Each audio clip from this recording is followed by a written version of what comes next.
is Mavic Air 2. You may have some questions, like... So what's different?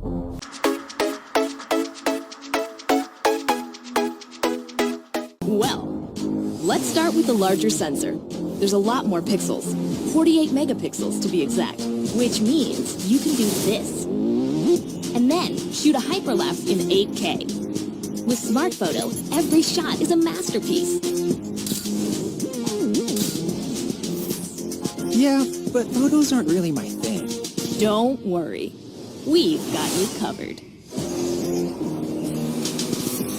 It also does 4K 60p video.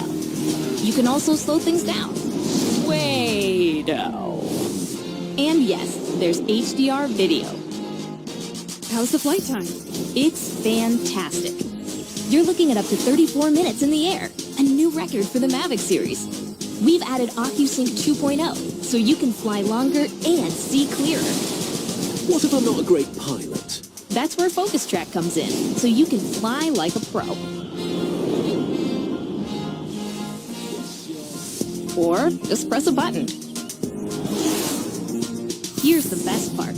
Automatic obstacle avoidance. Okay, but what do I do with all these shots? Here's an idea.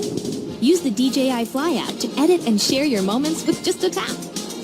So, what's different?